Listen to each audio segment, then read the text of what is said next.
నమస్తే, welcome to Sakshi business. నేను మీ కృష్ణబాల. చాలా మంది మ్యూచువల్ ఫండ్స్ ఎంచుకుంటున్నారు. అయితే సరైన ఫండ్ ఎంచుకొని లాంగ్ రన్ కొనసాగినప్పుడే మంచి రిటర్న్స్ అందుకోవచ్చు. ప్రస్తుతం ట్యాక్స్ ఆదా కోసం సైతం మ్యూచువల్ ఫండ్స్లో పెట్టుబడి పెడుతున్న వారి సంఖ్య పెరుగుతోంది. ఈక్విటీ లింక్డ్ సేవింగ్స్ స్కీమ్స్ ద్వారా ట్యాక్స్ మినహాయింపులు పొందొచ్చు.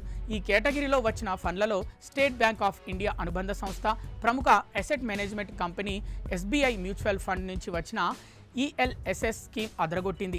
అదే SBI ELSS tax saver fund direct growth గడిచిన 5 సంవత్సరాల కాలంలో మార్కెట్ అంచనాలను మించి రాబడులు అందించింది.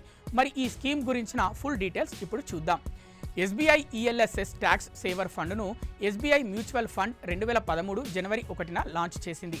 BSE 500 టోటల్ రిటర్న్స్ ఇండెక్స్ బెంచ్ మార్క్గా ఉంది. ఈ ఫండ్ లాంచ్ అయినప్పటి నుంచి చూసుకుంటే సగటున వార్షిక రాబడి 15.47% ఉంది. ఇందులో వెరీ హై రిస్క్ ఉంటుందని ఏఎంసీ పేర్కొంది. ఇది ఒక open ended high risk high returns grade గల ట్యాక్స్ సేవర్ ఫండ్. ఈ పథకంలో కనీస పెట్టుబడి 500గా ఉండగా ఆపైన ఎంతైనా ఇన్వెస్ట్ చేయవచ్చు. అయితే ఇది ట్యాక్స్ సేవర్ ఫండ్ కాబట్టి 5 సంవత్సరాల లాకిన్ పీరియడ్ ఉంటుంది. సెక్షన్ 80C కింద ఏటా 1,50,000 వరకు పన్ను మినహాయింపులు క్లెయిమ్ చేసుకోవచ్చు. SBI ELSS tax saver fund launch అయినప్పటి నుంచి చూసుకుంటే ఏడాదికి సగటున 15.47% సిస్టమాటిక్ ఇన్వెస్ట్మెంట్ ప్లాన్పై రాబడులు అందిస్తోంది.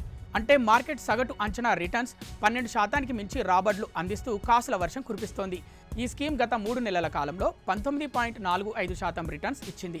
గత 6 నెలల్లో 0.14%, గత ఏడాది కాలంలో -2.30% రిటర్న్స్ ఇవ్వగా గడిచిన 3 ఏళ్లలో 8.52% మేర రాబడులు అందించింది. ఇక గత 5 సంవత్సరాల రిటర్న్స్ చూసుకుంటే ఈ ఫండ్ సగటున వార్షిక రాబడి 19.5%గా అందించింది. ట్యాక్స్ సేవర్ ఫండ్ కాబట్టి 5 సంవత్సరాలు లాకిన్ పీరియడ్ ఉంటుంది.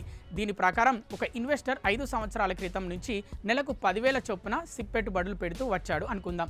అతనికి ప్రతి సంవత్సరం 19.5% XIRR రిటర్న్స్ అందుతాయి. అతని పెట్టుబడి మొత్తం 6 లక్షలు అవుతుంది. దీనిపై సిప్ రిటర్న్స్ 4,06,500 వరకు వస్తాయి. అంటే 5 ఏళ్లలో అసలు వడ్డీ రాబడి కలిపి చేతికి మొత్తం 10,06,500 రూపాయల వరకు అందుతాయి. సాక్షి టీవీ ప్రసారాలను నిలిపివేయడం చట్టరీత్యా నేరం. సాక్షి టీవీ ప్రసారాల కోసం మీ స్థానిక కేబుల్ ఆపరేటర్ని వెంటనే సంప్రదించండి.